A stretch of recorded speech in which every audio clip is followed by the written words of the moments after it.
Escritura en el nombre del Señor. Amén.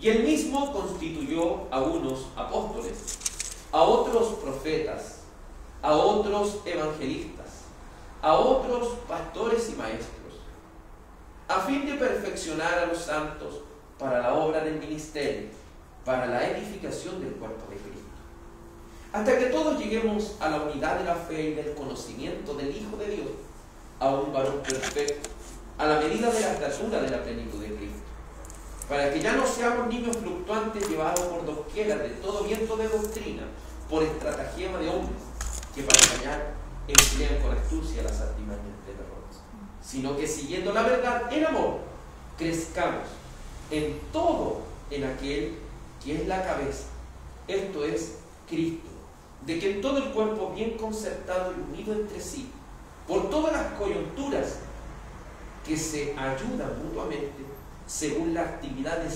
propia de cada miembro, recibe su crecimiento para ir edificándose en amor. Oremos. Dios Padre, hemos leído ya esta porción de las Escrituras. Estamos estudiando la importancia y la relevancia que tienen para nuestras vidas. Te suplicamos, Señor, que nos des sabiduría, que nos des el entendimiento que necesitamos, Señor, para comprender con claridad lo que tú tengas que decirnos, Señor, a cada uno de nosotros. Te ruego todas estas cosas, oh Padre, en el nombre de tu amado Hijo Jesús. Amén. Amén. Favor de tomar asiento. Como lo dije al principio, hoy veremos la Iglesia y las Sagradas Escrituras. Como usted bien lo sabe, estamos viendo todo esto desde la Confesión de Fe de Bautista de 1689. ¿Qué tiene que decir la fe histórica al respecto? Dice: el testimonio de la Iglesia de Dios puede movernos e inducirnos a tener una alta y reverente estima por las Sagradas Escrituras, y el carácter celestial del contenido, la eficacia de la doctrina, la majestad del estilo, la armonía de todas las partes, a fin de que se propone alcanzar en todo su conjunto, que es el dar toda la gloria a Dios, la revelación completa que da del único camino de la salvación para el hombre, y muchas otras excelencias incomparables, y la totalidad de las perfecciones de las mismas, son argumentos por los cuales dan abundante evidencia de ser la palabra de Dios. Sin embargo, nuestra plena persuasión y certeza de su verdad infalible y su autoridad divina provienen de la obra interna del Espíritu Santo, quien da testimonio en nuestros corazones por medio de la palabra y con ella. Cuando hablamos de las Sagradas Escrituras y la Iglesia, lo hemos dicho anteriormente, ¿la Iglesia determina lo que debemos creer? No. ¿Los pastores determinan qué es lo que debemos creer? No. Quien determina lo que debemos creer es la Biblia misma. Amén. Y como lo hemos podido ir estudiando y dándonos cuenta que las doctrinas esenciales de la Biblia son clarísimas y son lo que han creído los cristianos a lo largo de toda la historia. Por eso muchas veces como cristianos recurrimos a la Iglesia histórica, porque no creemos que la Iglesia solamente ha existido en nuestros siglos, sino también en siglos pasados. Hemos podido rastrear las doctrinas a lo largo de la Iglesia misma, fundada por apóstoles y profetas, pasando, ¿cierto?, por la Iglesia misma histórica, por las personas que vivieron con los mismos apóstoles. Después pasa, ¿cierto?, el año 200, 300, 400, hasta llegar ahora en el año 2000 y algo, podemos seguir viendo cómo el Espíritu Santo ha dejado una marca. Porque esto no es mero intelectualismo, no es una fe que solamente se basa en algo cierto de conocimiento, sino que este conocimiento lo ha revelado uno, y es el Espíritu Santo. La Escritura habla al respecto de que hemos recibido un solo Espíritu. El Espíritu Santo que ha recibido el apóstol Pablo El Espíritu Santo que ha recibido, ¿cierto?, los hermanos de la antigüedad, es el mismo que usted tiene, es el mismo que yo tengo, y es el mismo que cada cristiano tiene. Por lo tanto, vamos a llegar siempre a las mismas conclusiones, porque es el mismo Espíritu Santo quien nos recuerda, como dijo Cristo, todas las cosas. La iglesia tiene un papel importante, pero no el papel principal, porque la Biblia es el que tiene el papel principal en todo. Tomaremos la metáfora, si lo podemos decir así, de un cuerpo sin vida. ¿Qué es lo que es un cuerpo sin vida? Sino solamente la mera apariencia de algo. Pero lo que hace que ese cuerpo verdaderamente pueda valerse y pueda moverse es la vida que tiene. Es así una iglesia sin el Espíritu Santo. Una iglesia sin la Biblia es solamente un cuerpo muerto que no puede valerse por sí mismo y no tiene lo más importante que necesita un cuerpo, la vida. Entiéndase la Escritura y el Espíritu Santo como la vida misma de la iglesia. Como la vida misma, y le llamaremos desde ahora, ¿cierto?, a la iglesia, para que me entiendan, la llamaremos un organismo viviente. La iglesia es un cuerpo, por eso es llamada, ¿cierto?, y es comparada por el apóstol Pablo como un cuerpo, pero no como un cuerpo inerte, sino como un organismo viviente, un organismo en el cual cada miembro tiene su función. Entonces entendemos, según lo que dice la confesión, y obviamente está basada en las Escrituras, dice, el testimonio de la iglesia de Dios puede movernos e inducirnos a tener una alta y reverente estima por las Sagradas Escrituras. Si la vida misma de la iglesia es el Espíritu Santo, y el Espíritu Santo ha inspirado las Escrituras, obviamente, ¿qué va a hacer la iglesia? Va a dar fe y va a dar testimonio de que estas cosas son ciertísimas. Va a dar testimonio y va a dar fe de que cada cristiano debe tener una alta estima de lo que es la Biblia y debe ser reverente, es decir, debe mover a cada miembro a que tenga reverencia a la palabra de Dios, a que nos mostremos humildes delante de ella, no queriendo imponer nuestra propia voluntad, sino dejando que ella misma nos gobierne.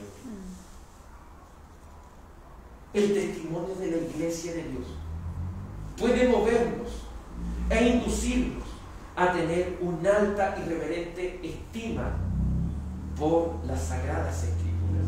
Hemos dicho, la iglesia es un organismo viviente, de lo cual nos recuerda que lo que mueve todas las cosas es el Espíritu Santo. Mire, veamos lo que dice San Juan 14:26. San Juan 14:26. Este es un texto muy importante para entender la relevancia, porque no es lo que a uno se le ocurra, sino lo que el Espíritu Santo afirma por medio de la Escritura. San Juan capítulo 14, versículo 26, este es Cristo diciendo, mas el Consolador, el Espíritu Santo, a quien el Padre enviará en mi nombre, Él os enseñará todas las cosas y os recordará todo lo que yo os he dicho. Se nota la importancia, la relevancia que tiene el Espíritu Santo dentro de un cuerpo, dentro de un organismo viviente llamado la iglesia. Eso lo he dicho en esa metáfora. ¿Qué es lo que es un cuerpo sin la vida? No es más que algo inerte, no es más que algo que solamente, ¿cierto?, tiene apariencia de ser. ¿Y cómo? Y usted me podría decir, ¿y cómo es una persona que tiene la Biblia y no tiene el Espíritu Santo? Es como un cuerpo decapitado, que una vez, ¿cierto?, que le sucede eso, ¿qué pasa con un cuerpo decapitado o con un miembro decapitado? Se empieza a mover, pero eso no quiere decir que esté vivo. Es solamente el impulso de lo que aconteció con él. Eso lo he visto porque trabajo con animales, entonces a veces cuando se le corta la cabeza a un pollo, usted lo ve que empieza, ahí está muerto ya, pero empieza su cuerpo a moverse, pero eso no quiere decir que tenga vida. Eso es lo que muchas veces hace de una persona que solamente se llena la cabeza de Biblia, pero no hay espíritu. tiene apariencia de estar vivo, pero solamente durará un poco de tiempo hasta que deje de moverse. Pero a la iglesia que está unida y entrelazada al Espíritu Santo de Dios, siempre se basa en lo que aquí dijo: Él os enseñará todas las cosas. Obviamente cada apóstol fue inspirado y enseñó todas las cosas del Espíritu Santo. Pero maravilloso es que dice: y Él os recordará todo lo que yo os he dicho. El Espíritu Santo, como bien lo he dicho, ese Espíritu puede estar en todo lugar. Entonces puede seguir enseñándonos. Pero ¿qué cosa nos va a recordar? ¿Qué cosa nos va a enseñar? Lo que ya ha revelado por medio de las Escrituras. No puede salirse de ese margen, porque estaríamos hablando ya de un espíritu de error. La Biblia, es la Biblia la que tiene la autoridad sobre la iglesia, porque la cabeza de la iglesia, ¿cuál es? Cristo. Es Cristo. Las iglesias bautistas no pertenecen a un gobierno episcopal. Y cuando hablamos de gobierno episcopal, hablamos de que los que gobiernan la iglesia, ¿cierto? Es como un papa, es como un obispo, es como una persona que colocan así, ¿cierto? Como la cabeza de todas las cosas. Entendemos que la única cabeza de la iglesia, ¿quién es? Cristo. Y si entendemos esa analogía, comprenderemos que la cabeza, ¿qué es lo que hace? Le envía impulsos para que el cuerpo se mueva. Le envía la orden para que el cuerpo se mueva. Y en este caso, la cabeza es Cristo, y Cristo es el Verbo, y el Verbo es la palabra. Entonces, de cómo se debe mover el cuerpo está dictado ¿por quién? Por las Sagradas Escrituras. Se nota por qué esa analogía que hace el apóstol Pablo de la iglesia y el cuerpo es tan perfecta. Si la cabeza es Cristo, todo el cuerpo debe moverse como Cristo lo ordena. Ninguna parte del cuerpo tiene autonomía por sí misma. Si una persona llega a un hospital porque su cuerpo se mueve de manera involuntaria, ¿qué diríamos? Está enfermo. No es normal, no es algo normal que el cuerpo, ¿cierto?, se mueva de manera involuntaria. Hay gente que tiene Parkinson, no puede controlar su cuerpo. Eso está hablando de una enfermedad. Pero un cuerpo sano es regido por la cabeza. Es regido por los impulsos, ¿cierto?, que van moviendo cada parte de este cuerpo. Veamos lo que dice Colosenses 1:18 al respecto. Está Filipenses, Colosenses. Está después de los Efesios. Efesios, Filipenses, Colosenses. Antes de Tesalonicenses. Colosenses capítulo 1, versículo 18. Dice así la palabra de Dios. Colosenses 1:18. Y Él es la cabeza del cuerpo, que es la iglesia. El que es el principio, el primogénito entre los muertos, para que todo tenga la preeminencia. Entonces le queda claro quién es la cabeza del cuerpo, que es la iglesia. Es Cristo. Pero el papado dice ser la cabeza de la iglesia. Hay gente que se ha autodenominado hoy en día, o lo han elegido como apóstol, siendo algo lejano de las Escrituras, y se creen el gobierno, se creen los reyes de la iglesia. Hay pastores que se creen los reyes de la iglesia, pero no es así. La cabeza, y la única cabeza de la iglesia, es Cristo. Es solamente Cristo, porque las Escrituras lo han dictaminado así. Pero ¿qué sucede si el gobierno de la iglesia está basado en un ser humano? No podríamos decir que es la iglesia de Cristo, estaríamos diciendo en la iglesia de tal persona, porque esa iglesia se rige como tal persona piensa que puede ser, y no se rige bajo las ordenanzas directas del Espíritu Santo. ¿Y esa ordenanza directa dónde está? ¿En nuestra imaginación o en las Escrituras? En las Escrituras. ¿Se acuerdan lo que el apóstol Pablo nos decía la semana pasada? Si aún un ángel del cielo os dice otro evangelio, no lo creo. Sea maldecido.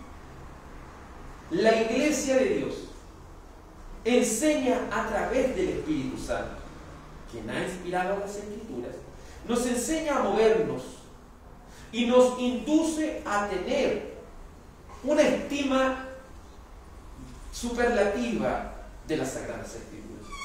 La ve como lo esencial dentro de este organismo viviente. Y esto es importante también dentro de lo que se conoce como la eclesiología, que es el estudio de la iglesia. Esto es importante también, porque si una iglesia no es regida por la palabra, ¿podríamos llamarla iglesia de Cristo? No. Le podríamos hablar de tradición, podríamos hablar de cualquier otra cosa, pero no de iglesia de Cristo. Veamos lo que dice San Juan 6:63. ¿Por qué la palabra de Dios es esencial dentro de una iglesia? Y debe ser el tema central, principal de nuestro estudio. San Juan, capítulo 6, versículo 63. Dice así la Escritura: el Espíritu es el que da vida, la carne para nada aprovecha. Las palabras que yo os he hablado son Espíritu y son vida. Entonces la palabra con el Espíritu Santo, ¿qué es lo que produce en este cuerpo, en este organismo viviente?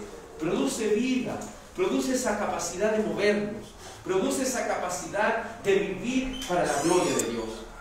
Hace unos momentos atrás orábamos para que esta pequeña congregación que están haciendo, que esta iglesia que se nombra como Bástate mi gracia, pueda ser fiel a las Escrituras y pueda ser dirigida por la cabeza que es Cristo, y su propósito principal cuál sea, la gloria de Dios, porque la palabra de Dios es lo único que le da vida a este cuerpo. Y aún lo que dice la palabra con más profundidad: las palabras que yo os he hablado son Espíritu y son vida. Todo lo que ha sido inspirado por Dios, estos 66 libros, son lo que le da vida a la iglesia. Y una iglesia carece de vida cuando no está la palabra de Dios primando en ella.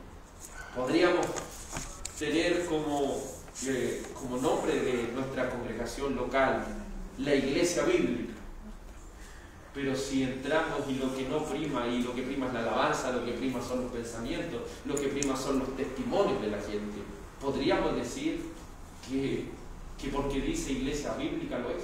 No. Recuerden lo que el Señor le dijo a una de las 7 iglesias: tienen nombre de que viven, pero están muertas. No tiene la palabra. No está el Espíritu Santo del Señor, porque la palabra y el Espíritu Santo son lo que da vida. Me gusta mucho hacer la analogía con lo que dice: lámpara es a mis pies tu palabra y lumbrera de mi camino. Sin esa lámpara no tenemos luz, y si no hay luz, no sabemos dónde vamos. Necesitamos de esa palabra de Dios. Necesitamos de esa palabra de Dios. Necesitamos de las Sagradas Escrituras. Porque este organismo viviente no tiene vida en sí mismo, sino que tiene vida por el Espíritu Santo. Es Dios, punto número 1, es Dios quien otorgó a cada parte del cuerpo su función, con el fin de encontrar en la Biblia la perfección y la edificación del cuerpo. Volvamos al texto que comenzamos en Efesios 4, para que comprendamos que fue Dios quien le otorgó a cada parte del cuerpo su función, con el fin de perfeccionar a los santos. Efesios capítulo 4, versículo 11. Hablamos del organismo viviente, pero ¿quién le da vida a este organismo? Dios. Por eso dice: y Él mismo, si lo leen en el contexto, ¿cierto? Dios. Y Él mismo constituyó a unos apóstoles, a otros profetas, a otros evangelistas, a otros pastores y maestros. ¿Por qué está en este orden? Porque obviamente los apóstoles y profetas son lo que se fundamenta esto. Anteriormente, en Efesios capítulo 2, el Señor ya había dicho esto, pero había hablado de que la principal piedra angular es Cristo mismo. Pero apóstoles y profetas, que son los que han escrito estos 66 libros bíblicos, están afianzados en Él.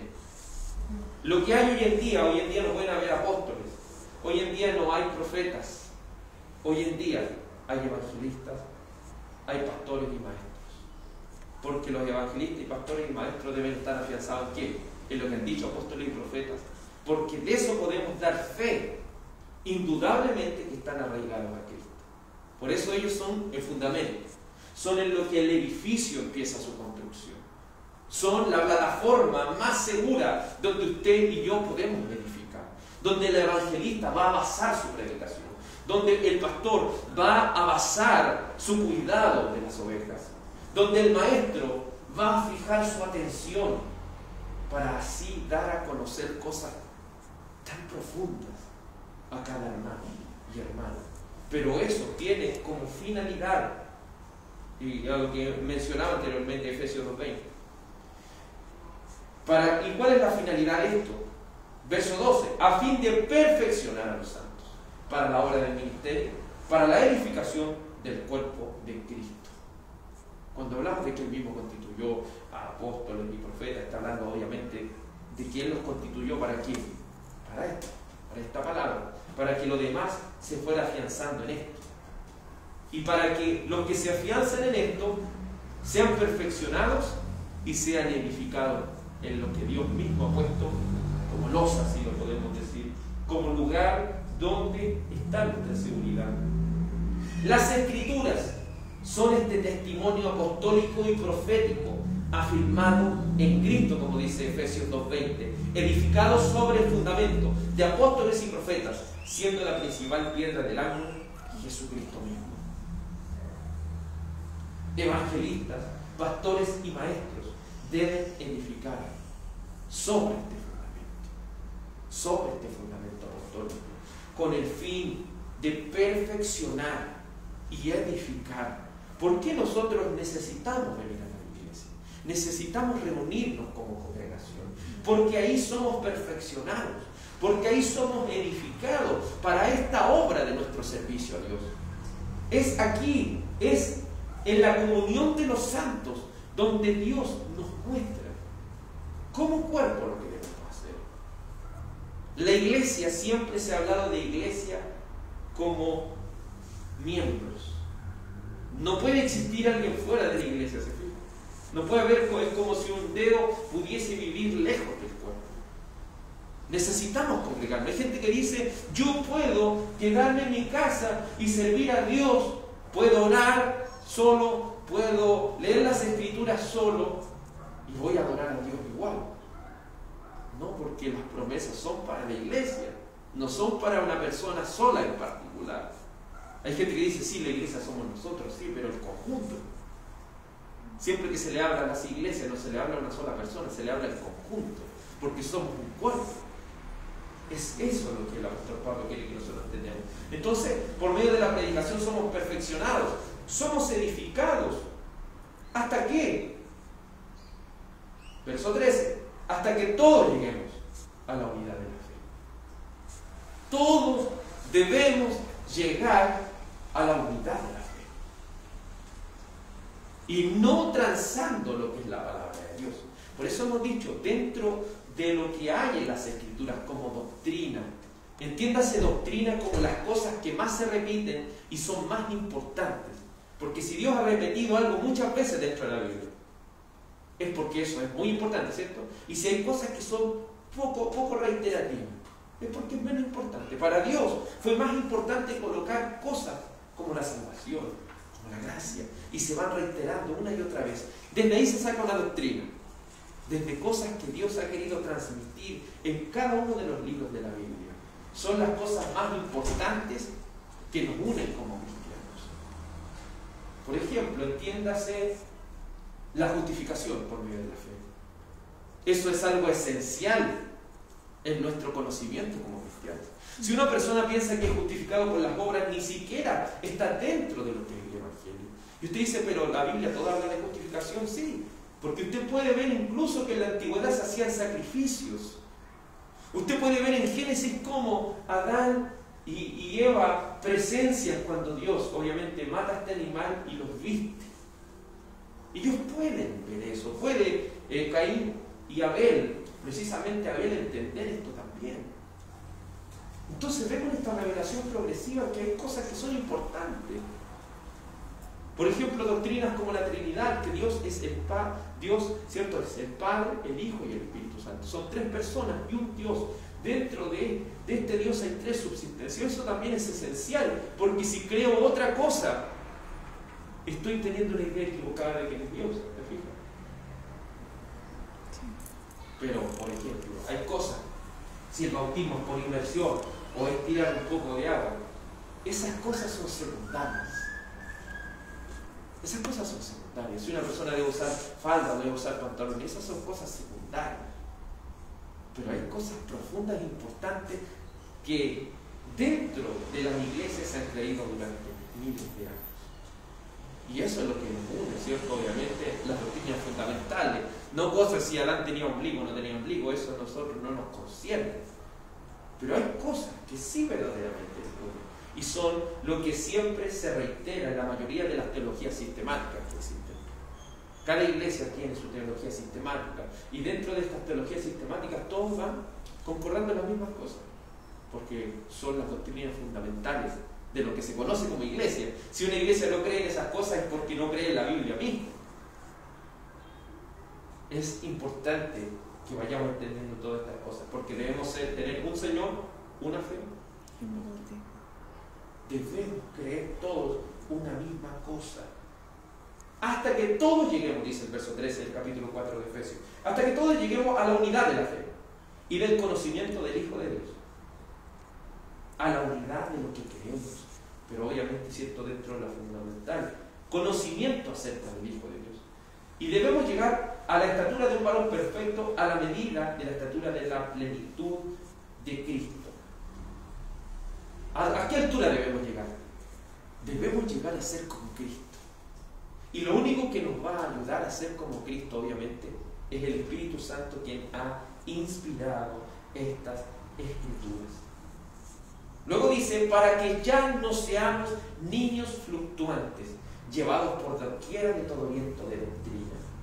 Esto es importante porque si no somos constituidos como una iglesia sólida, como una iglesia que cree en las doctrinas fundamentales, vamos a estar igual que los niños, llevados por todo viento de doctrina, creyendo esto, después al otro tiempo vamos a creer otra cosa, después vamos a creer otra cosa.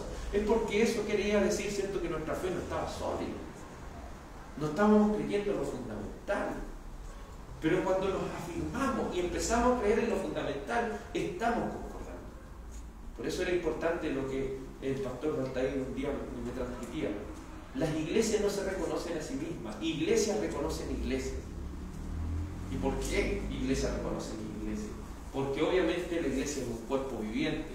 No es solo la congregación que nosotros pertenecemos, la congregación local, sino que la iglesia está constituida a lo largo de toda la historia y a lo largo de cada uno de los creyentes que estén a lo largo de este planeta. Por eso los cristianos se van reconociendo entre sí, por aquello que los une y aquello que es lo fundamental dentro de la palabra de Dios. Dice, para que ya no seáis niños fluctuantes llevados por doquiera de todo viento de doctrina, por estrategia de hombres, que para engañar emplean con astucia las artimañas del error, sino que siguiendo la verdad en amor, crezcamos en todo aquello que es la cabeza, esto es Cristo. La iglesia en las Sagradas Escrituras deben ir creciendo a la par, deben ir creciendo en esta verdad. ¿Y cuál es la verdad? La palabra de Dios. Amén. La palabra de Dios es la verdad que debe ser creída, pero que debe ser creída en amor. ¿Por qué la palabra amor es muy importante? Antes que la inteligencia, antes que todo lo demás.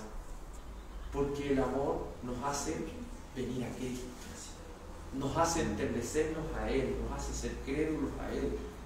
En cambio, el conocimiento solamente nos llevaría a medirnos del uno con el otro. Pero esta verdad está basada en el amor. Y ese amor es el amor mismo de Cristo. Entonces el cuerpo debe ir creciendo de manera uniforme, no deforme, porque ya un cuerpo deforme nuevamente estaríamos hablando de algo que no está bien. Y aquí hablamos ¿de qué hablamos? Que la iglesia debe ir creciendo de manera uniforme, es decir, la verdad debe nutrir cada parte del cuerpo. Y la verdad, al nutrir cada parte del cuerpo, todos vamos a ir creciendo.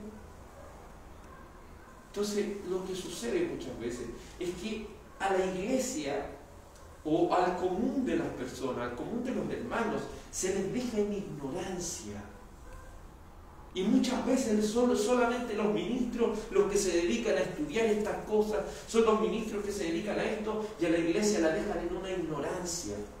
para que cuando ellos prediquen, ellos queden ahí como que, oh, sí. Pero no, eso crea iglesias deformes. Debemos tener un crecimiento uniforme. Nosotros debemos llegar a conocer lo que sabe Cristo. Porque esa es la estatura que debemos llegar, no algunos, sino todos. ¿Se fijan? Todos debemos llegar a esa estatura. Pero muchas veces se ha querido ignorar eso y se ha creado un cuerpo deforme. Por eso el apóstol dice, para que todos crezcamos. Crezcamos en todo aquel que es la cabeza, esto es Cristo. De que en todo el cuerpo, ¿se fijan? Bien concertado y unido entre sí por todas las coyunturas. Creo que en la iglesia lo que más cuesta eso es llegar a estar unidos y concertados todas las coyunturas. ¿Y por qué? Es que debemos llegar a esa unidad de la fe. A esa unidad que si todos vamos, ¿cierto?, hacia un lugar, todos nos movamos allá. Pero ¿qué sucede con una parte del cuerpo? Nuevamente, que se ha salido, ¿cierto?, un brazo se ha quebrado y ha salido de su eje. Debemos tratar de volverlo para que se una el cuerpo y al recuperarse podamos ir todos al mismo lugar. Obviamente a la dirección que la cabeza nos dice. Y la cabeza, ¿quién es? Nuevamente lo digo, es Cristo. Estas coyunturas, este cuerpo que debe estar concentrado, debe estar dispuesto a ayudarse, ¿qué cosa? Mutuamente. Así vamos viendo en nuestra composición, si nos falta una pierna, nuestra complejidad ya para movernos va a ser más grande. Si nos faltan, ¿cierto?, 3 dedos, nuestra complejidad va a ser más grande. Es así, la iglesia va funcionando como cuerpo bien concertado, no por solamente algunas personas que se mueven dentro de la iglesia. Debemos estar todos dispuestos a movernos, o si no, ¿qué es lo que sucede cuando solamente usamos una pura mano y la otra no? Vamos a producir un desgaste tan grande que después esa mano se va a echar a perder y no va a saber hacer nada. Por eso el cuerpo se va usando de manera uniforme. No es solamente la parte de la que se tiene que mover, sino todo el cuerpo. Pero para que todo el cuerpo se mueva tiene que estar tan concertado, tiene que estar tan unido. Cada coyuntura con su coyuntura debe estar tan unido para que así podamos movernos como un cuerpo para la gloria de Cristo. Hablando, ¿cierto?, de esta pequeña congregación, hemos podido ir viendo esos pequeños chispazos. Y lo digo porque estamos recién comenzando, pero cómo a veces suceden cosas y nos empezamos a unir el uno con el otro y empezamos a trabajar así. ¿Se fijan? Es así como debe ser la iglesia de Cristo. Pero todo eso lo logra el Espíritu Santo, porque eso nos hace hablar una misma cosa. Y todo eso obviamente lo logra lo que el Espíritu Santo inspira en la palabra. Porque si no estamos bajo una misma enseñanza, si no estamos bajo una misma palabra, si no estamos entendiendo todo en lo mismo, ¿cómo vamos a estar concertados y unidos entre sí? ¿Se fijan? En cambio, si todos estamos en una misma creencia, si todos estamos en un mismo espíritu, como dice, vamos a ir a lo que el Señor ha determinado para cada uno de nosotros. Dice, según la actividad propia de cada miembro, recibe su crecimiento para ir edificándose en amor. Este cuerpo que va siendo nutrido por el Espíritu Santo y por la palabra de Dios, que se mueve por el Espíritu, pero que es nutrida, cada parte del cuerpo, es con un fin, es la actividad propia de cada miembro. Si usted se alimenta, y obviamente, ¿cierto?, usa sus dientes, su lengua y su esófago para tragar todo eso, todo es para que el cuerpo en conjunto se vaya nutriendo. Y eso va a permitir que cada parte del cuerpo cumpla su función. El beneficio de ir, obviamente, estar unidos en comunión, siendo perfeccionados y edificados por la palabra de Dios en el Espíritu Santo, eso es para un fin. No es solo para que escuchemos y apliquemos estas cosas en nuestra vida, es para que en su fin primordial nos movamos todos como cuerpo. Y cada uno de nosotros trabaje para la gloria de Dios. Y cada uno de nosotros tenga su actividad propia de cada miembro. El ojo no es mano, ni la boca es una oreja. Cada parte del cuerpo debe moverse para la gloria de Cristo. Para eso escuchamos palabra, para eso estamos siendo edificados. Entonces la palabra es algo importante ¿O es algo secundario para la iglesia? Es algo importantísimo. ¿Es esencial? Sí. ¿El Espíritu Santo es esencial en una congregación? Sí. Es esencial. Porque un cuerpo inerte puede tener el nombre de que vive, pero está muerto. No puede hacer nada. El carácter, lo que nos va enseñando esta Escritura, lo que nos va perfeccionando, lo que nos va edificando, lo que nos va uniendo, lo que el Espíritu Santo hace en nosotros por medio de su verdad en amor, nos va haciendo crecer y nos va haciendo también comprender el carácter celestial que tiene este libro. El carácter celestial que tiene este libro, yo no lo voy a influir en usted. Es el Espíritu Santo el que ya la tiene que haber convencido de esto, ¿me entiende? Yo no estoy aquí para convencerle por medio de argumentos de que usted entienda el carácter celestial del contenido de estos 66 libros. Eso ya es algo asumido que lo debe tener por el Espíritu Santo. Porque todos, obviamente, todos los que estamos en la iglesia tenemos el mismo espíritu, y es el Espíritu Santo. No es que usted reciba otro espíritu diferente al mío. Toda la iglesia ha sido bautizada por un solo espíritu. Vemos pentecostales pidiendo, Espíritu Santo ven, pidiéndolo como de manera particular, pero el Espíritu Santo está en la iglesia. Y lo estoy diciendo en el edificio, estoy diciendo en cada uno de los miembros que está unido a este cuerpo, en cada uno de los miembros que está creciendo de manera uniforme, en cada miembro que está haciendo su actividad propia dentro del cuerpo. El Espíritu Santo no es algo que estemos pidiendo siempre y constantemente. El Espíritu Santo vino en Pentecostés y vino ¿sobre quién? Sobre 120 personas. ¿Y quiénes eran esas 120 personas? La iglesia. El Espíritu Santo ya vino, el Espíritu Santo está en la iglesia. Y cada parte del cuerpo, y cada parte de este cuerpo llamado iglesia, va a estar aquí. Va a estar unido para la gloria de Dios. Y va a entender el carácter celestial de este contenido. Segunda de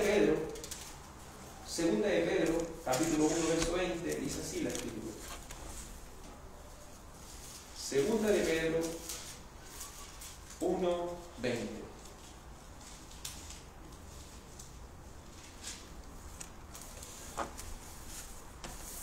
Esto es esencial entenderlo en esa relación que tiene la iglesia y las Sagradas Escrituras.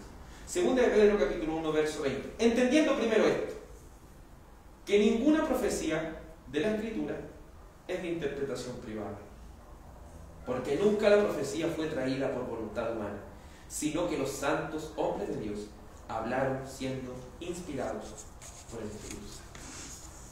Este es un texto muy claro. El carácter celestial de las Escrituras y lo que nos convence de que esto es ciertísimo es el Espíritu Santo, en primer lugar. Y usted podría decir, como el otro día conversábamos, ¿cierto?, con los hermano Matías y hermana Natalia, y mi esposa, ¿cierto?, conversábamos y decíamos, pero ¿cómo todos podemos llegar a eso? Hay personas que pueden tener una idea de la Escritura, hay personas que pueden tener otra. Es lo que dice aquí. Entendiendo primero esto, que ninguna profecía de la Escritura es de interpretación privada. Es decir, el Señor no me puede revelar algo diferente de lo que le ha revelado a todos los hermanos a lo largo de toda la historia de la iglesia. Si yo estoy hablando algo diferente y usted está hablando algo diferente, ninguno de los dos está hablando de lo que el Espíritu Santo dice. Porque la revelación no es de interpretación privada. El Señor no le puede revelar algo diferente de lo que me revela a mí. Toda la revelación que ha venido a lo largo de la historia va concordando, porque el Espíritu Santo es el mismo. El Espíritu de Pablo era el mismo, el Espíritu de Pedro era el mismo. El Espíritu Santo que está a lo largo de la historia es el mismo y nos ha revelado las mismas cosas. Entonces, en primer lugar, entendiendo primero esto, que ninguna profecía es de interpretación privada. Es decir, yo no puedo llegar a concepciones por mí mismo y entender algo que nadie en la historia ha entendido. No venimos a predicar algo nuevo, porque la revelación ya está. No hay una revelación nueva. Hay gente que está buscando nuevas revelaciones, pero no estamos enviados a buscar nuevas revelaciones. Estamos, ¿cierto? Y debemos estar dispuestos a ser iluminados para que la revelación que ya está la podamos comprender, tal como la iglesia histórica, tal como la iglesia a lo largo de todos los siglos ha creído y ha concordado con la misma cosa. Porque nunca la profecía fue traída por voluntad humana. Es decir, no es por algo humano esto, no es por un conocimiento humano que haya venido, sino que los santos hombres de Dios hablaron siendo inspirados por uno solo, el Espíritu Santo. Entonces el mismo que habló con Pedro y le dijo a Pedro, escribe esto, es el mismo que habló con Juan, es el mismo que habló con Mateo, es el mismo que habló con Lucas, Marcos, con Joel, Abdías, Nahum y con cada uno de los 66 libros de la Biblia, con aproximadamente 40 autores.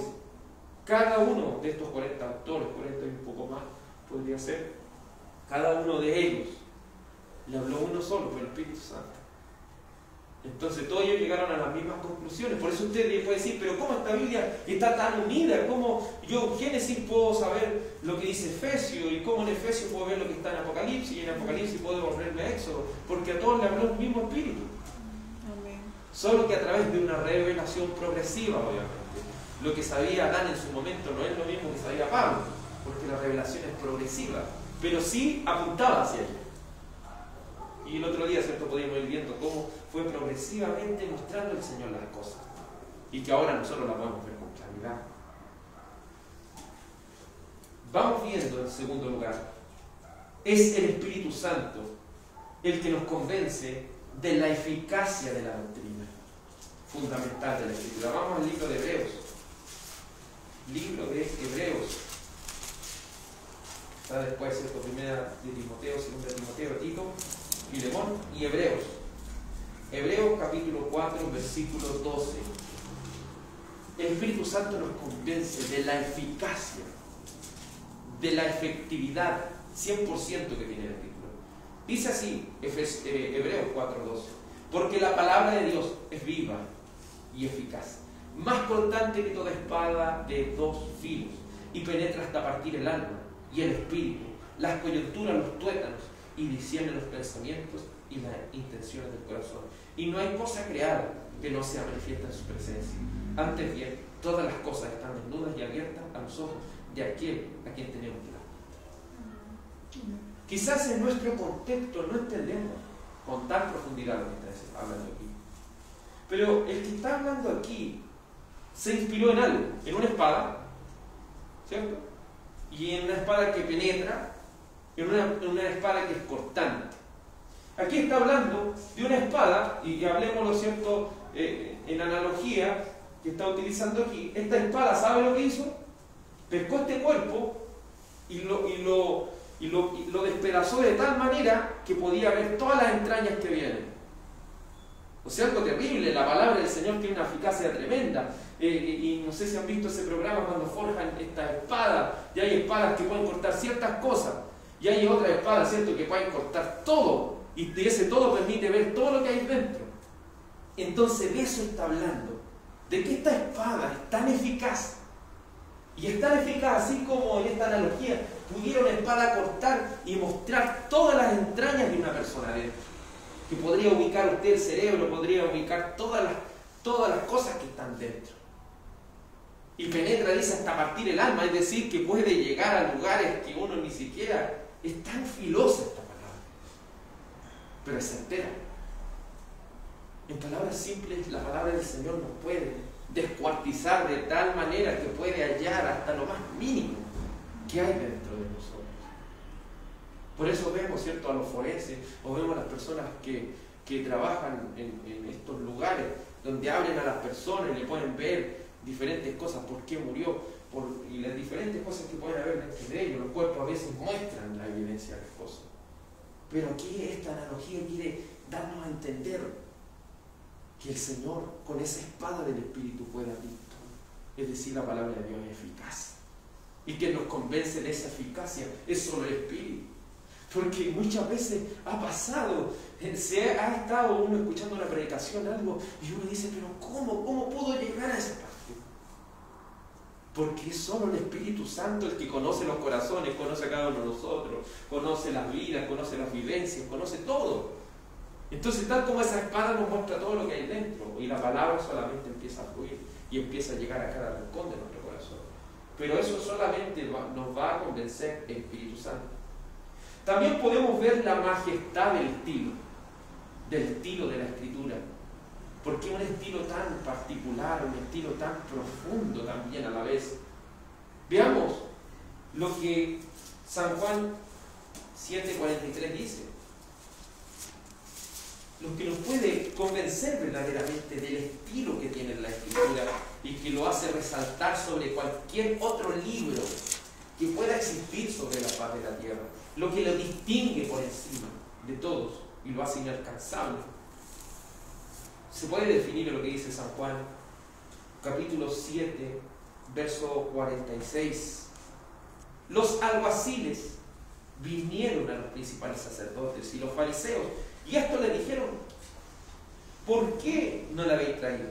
Los alguaciles respondieron: jamás hombre alguno ha hablado como ese hombre. Se fija el estilo, ellos podían ver que el Señor no hablaba como ninguna otra persona.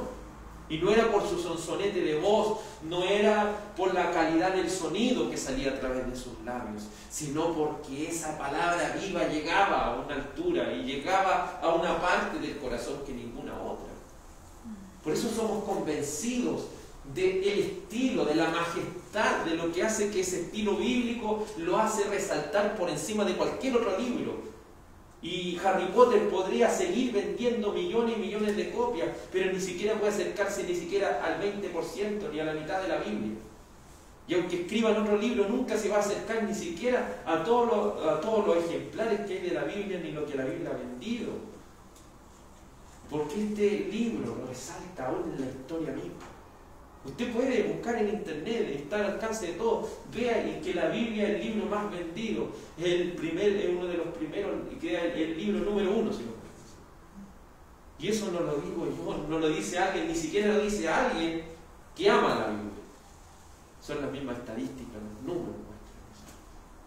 Entonces, el Espíritu Santo obviamente nos va a convencer de esto. Hay gente que puede decir: no, pero la escribieron hombres, que fue alterada a través de los años, puede decir miles de cosas, pero el que lo convence de este estilo de escritura es solamente el Espíritu Santo. En cuarto lugar, la armonía en todas sus partes. El Espíritu Santo nos convence de la armonía que tiene cada una de las partes bíblicas. Isaías 28:9 dice así. Isaías 28:9 dice así la palabra del Señor. La armonía, la relación que tiene cada uno de los 66 libros bíblicos.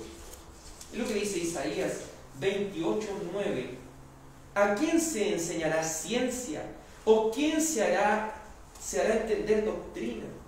A los destetados, a los arrancados de los pechos. Porque mandamiento tras mandamiento, mandato sobre mandato, reglón tras reglón, línea sobre línea, un poquito allí, otro poquito allá, porque la lengua de tartamudos y en extraña lengua hablará este pueblo. ¿Se fija la interrelación que tiene la Escritura? De tal así que puede ir mandamiento tras mandamiento, mandato sobre mandato, reglón, puede ir reglón tras reglón, línea sobre línea, puede ir un poquito allí y puede ir un poquito más lejos, y la palabra del Señor va a tener esa interrelación tan grande que en ningún otro libro va a poder encontrar, porque le he dicho, más de 40 autores bíblicos en diferentes años, en diferentes épocas, en diferentes lugares, pudieron escribir y llegar a la misma conclusión. Y pueden concordar gente que ni siquiera se conoció, ni siquiera ellos tuvieron. Ahora nosotros tenemos los 66 libros así, pero ellos los tenían, algunos tenían alcanzante, estaban por separado. Entonces, que todos, al juntarlo en estos últimos tiempos y todos concuerden. Y hay gente más astuta y dice: no, pero alguien la tiene así, ¿no? Y van encontrando en la arqueología papiros tan antiguos que dicen lo mismo que dice ahora. Entonces, ¿quién nos convence de esas cosas? La gente va a tener miles de refutaciones, si lo podemos decir. Pero el Espíritu Santo va a convencer a aquellos que son parte del cuerpo, a aquellos que son de la iglesia de Cristo, que hay una armonía en cada uno de los textos bíblicos. En quinto lugar, el Espíritu Santo nos va a dar a conocer que el propósito final de las Escrituras es la gloria de Dios. Esto solamente nos puede hacer convencer el Espíritu Santo, que el propósito final que nos da a conocer la Escritura es la gloria de Dios. Mire, vamos a 1 de Pedro 4:11. 1 de Pedro 4:11, que nos puede convencer y dar a conocer el propósito final de todo lo que está escrito en estos 66 libros, que es la gloria de Dios. 1 de Pedro capítulo 4, versículo 11 dice: si alguno habla, hable conforme a las palabras de Dios. Si alguno ministra, ministre conforme al poder que Dios da, para que en todo sea Dios glorificado por Jesucristo, a quien pertenece la gloria y el imperio por los siglos de los siglos. Entonces el propósito final no es la salvación del hombre, no es que la gente se vaya al infierno, no es que haya el fin del mundo. El propósito final de todas las cosas no es que el hombre sea rico, ni goce cierto de sanidad en su vida. El propósito final, el propósito principal es la gloria de Dios. Es que Dios va a ser glorificado cuando hablemos de Él. Es que Dios va a ser glorificado cuando hagamos una y otra cosa, para que esta palabra viva en nosotros.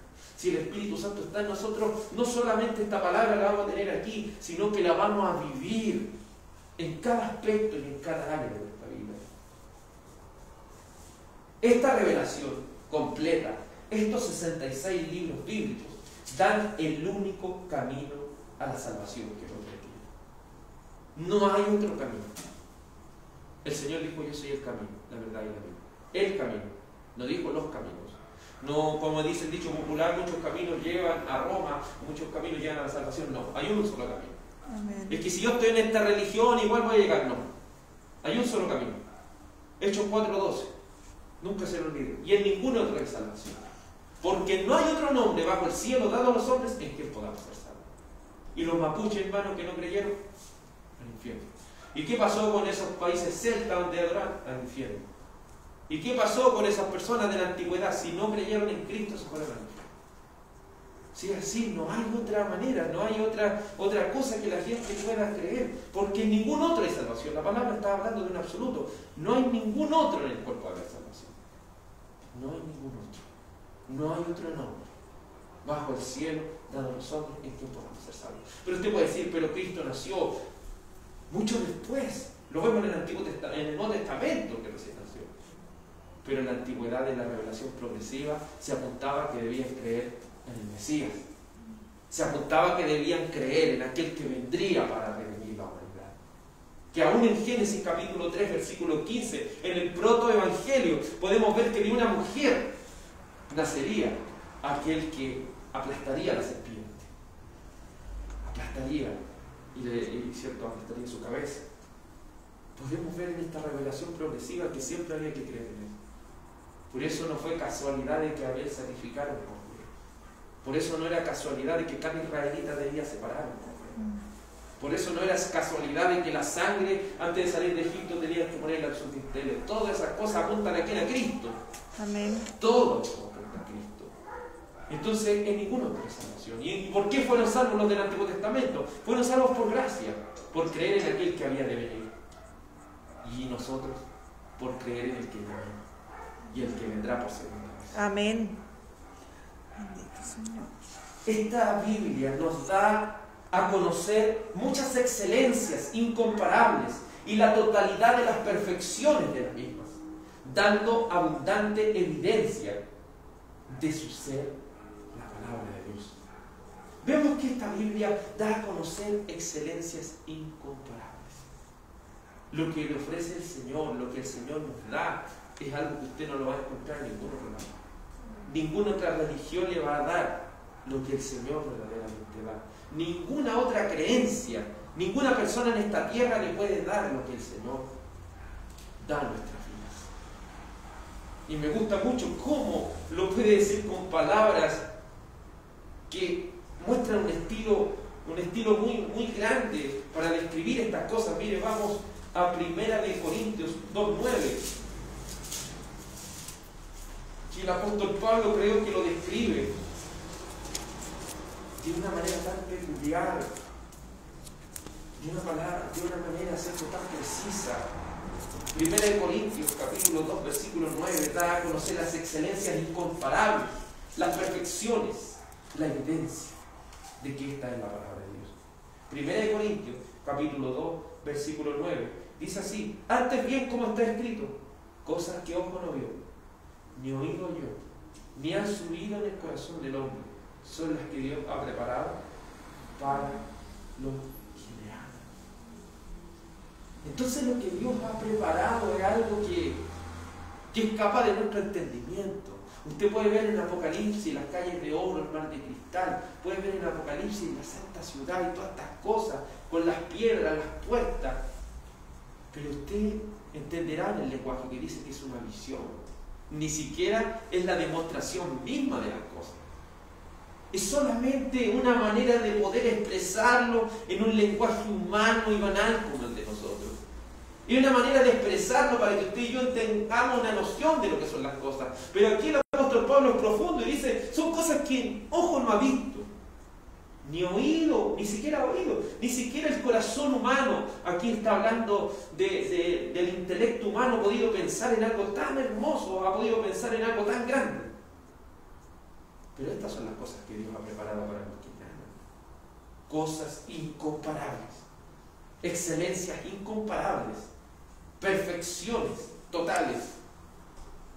Y estas cosas, dice, verso 10, pero Dios nos las reveló a nosotros por el Espíritu, porque el Espíritu todo lo escudriña aún lo profundo de Dios. ¿Sabe que de verdad no podemos ver la grandeza y la excelencia de las cosas, pero el Espíritu Santo? No sé si a usted le pasa, pero a mí me convence. Amén. Aunque yo no lo haya visto, aunque no haya oído estas cosas, el Espíritu Santo me convence, nos ha revelado esto, y ha revelado esto a cada cristiano y que lo hace seguir adelante. Y que nada le puede quitar su salvación y que nada lo puede sacar de estas cosas, porque nos las reveló a nosotros por el Espíritu. Si usted tiene el Espíritu, usted verdaderamente confía en estas cosas y tiene plena certeza de que estas cosas son ciertísimas. Por último, todo esto, como lo hemos dicho, es obra del Espíritu Santo. Todo esto es obra del Espíritu Santo. La plena persuasión, la certeza de la verdad infalible y su autoridad divina son obra del Espíritu Santo. Nunca voy a creer que su autoridad es divina hasta que no tenga el Espíritu Santo. Hasta que el Espíritu Santo no esté en mi vida. Nunca voy a estar plenamente persuadido de esto hasta que el Espíritu Santo esté en mi vida. Nunca voy a tener una certeza infalible hasta que el Espíritu Santo esté en mi vida. Pero si el Espíritu Santo no está, solamente adquiriré conocimiento, como pusimos ejemplo, como ese cuerpo decapitado, que solamente se mueve por unos segundos, que ni siquiera quiere decir que tiene vida, porque no tiene nada, está muerto. Pero aquellos que tienen vida se mueven para la gloria de Cristo, porque el Espíritu Santo es quien le ha dado esa plena persuasión. Veamos lo que dice San Juan 16:8. San Juan 16:8.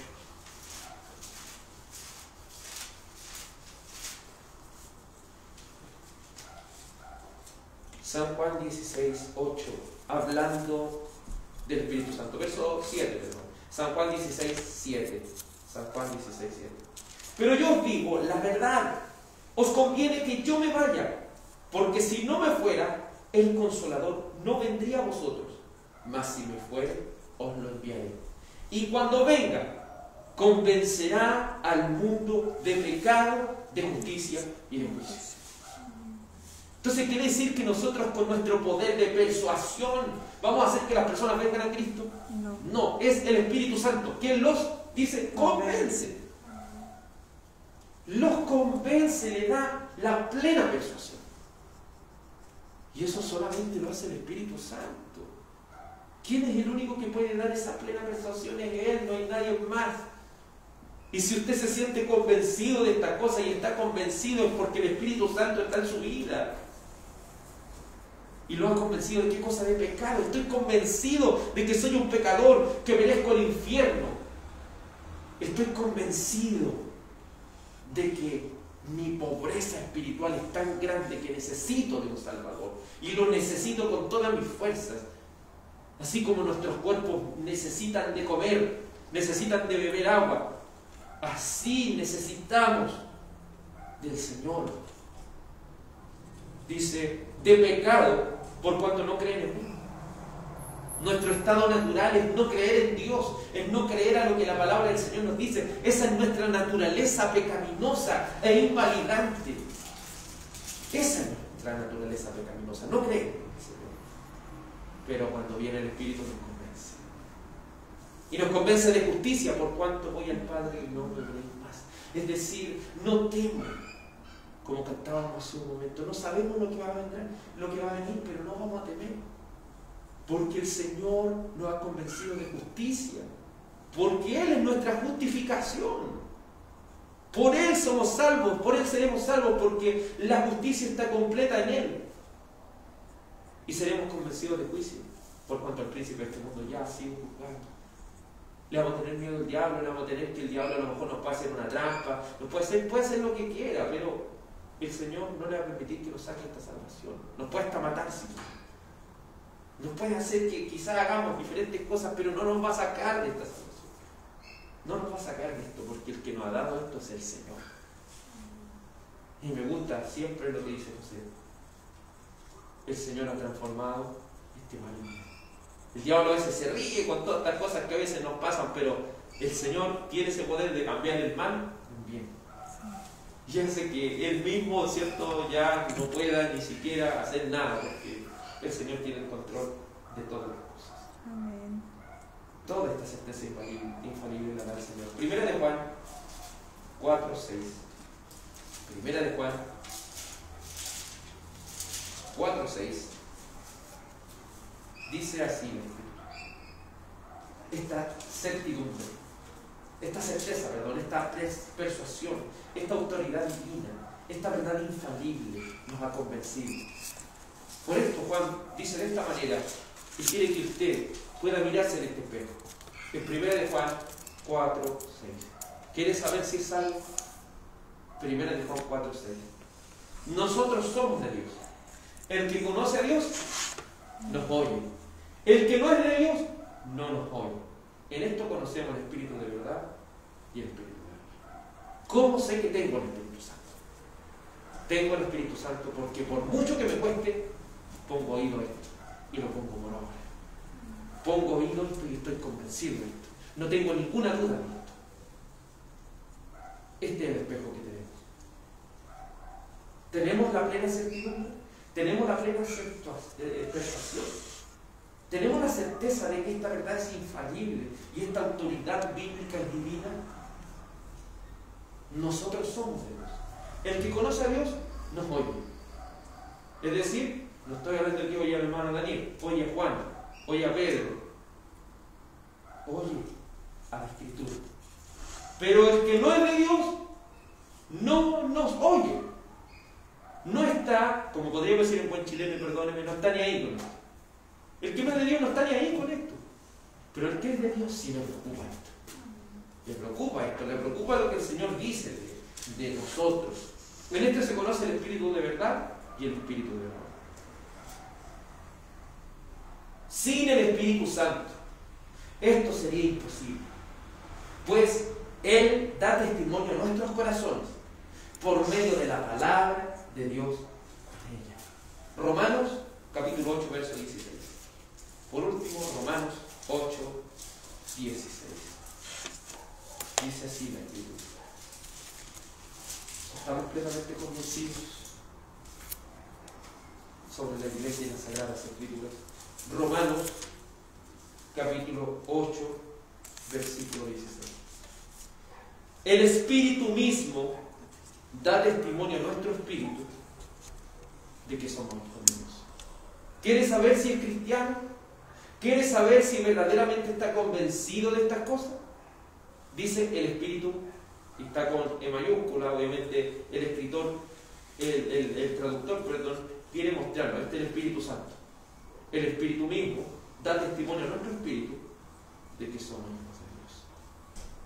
O sea, el Espíritu Santo le ha convencido le ha dado testimonio. Y anterior a eso dice, porque no habéis recibido el espíritu de esclavitud para estar otra vez en temor, sino que habéis recibido el espíritu de adopción, por el cual clamamos, Abba Padre. Es decir, tenemos esta comunión con el Padre. Tenemos esta comunión íntima con el Padre. Por eso el Espíritu mismo da testimonio a nuestro espíritu de que somos hijos de Dios. ¿Ha recibido ese testimonio? ¿Ha recibido esa evidencia? ¿Ha recibido esa evidencia? Y usted puede decir, pero ¿cómo el Espíritu Santo le ha dado testimonio a mi alma? Porque espíritu también se traduce como alma. ¿Cómo le ha dado testimonio a mi alma de que soy hijo de Dios? Nunca olvide Gálatas 5:22. El fruto del Espíritu es amor, gozo, paz, benignidad, bondad, mansedumbre, templanza. Sobre tales cosas no hay ley. Entonces, ¿cómo el Espíritu me ha dado testimonio? Porque estas cosas están en mi vida. El amor de Dios está en mi vida. El gozo de Dios está en mi vida. Porque está en mi vida la templanza hacia dominio propio. Está en mi vida esta fe, esta plena certidumbre en la palabra de Dios. La evidencia y el testigo, el testimonio es el trabajo que el Espíritu Santo ha hecho en nuestros corazones. Ha sido transformado por el Espíritu Santo.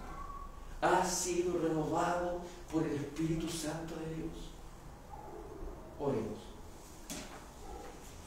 Dios Padre y bendito Señor, le agradecemos por mostrarnos, Señor, con claridad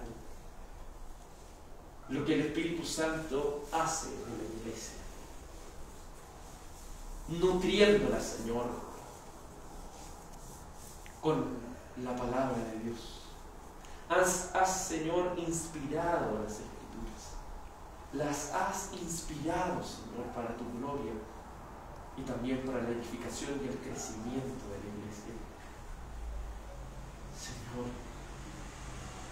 permítenos tener esa plena certidumbre, porque la fe no es una obra humana, la fe es fruto del Espíritu de Dios. Tú nos has dado gozo, nos has dado paciencia, nos has dado benignidad, bondad, nos has dado templanza, nos has dado, Señor, amor. Padre Santo, permítenos vivir para tu gloria, Señor. Permítenos, Señor, seguir uniéndonos como congregación, que estemos unidos, no en el error, sino que estemos unidos por la verdad de las Escrituras. Permítanos, Señor, ir creciendo para tu gloria. Permítenos tener esa real certidumbre de nuestra salvación. Porque el que oye la Escritura, el que oye la Escritura es de Dios. Y el que no oye la Escritura no es de Dios. Si es así de claro. Gracias te damos, oh Padre, por la sinceridad de tu palabra. Te ruego, Señor, que nos salves. Te ruego, Dios mío, que nos permitas reflexionar en estas excelencias de las Sagradas Escrituras. Te ruego, Señor, que tu gracia, tu paz y tu bendición sea sobre cada uno de nuestros amados hermanos y hermanas en la fe. Iglesia del Señor, sea bendecida en el nombre del amado Jesús.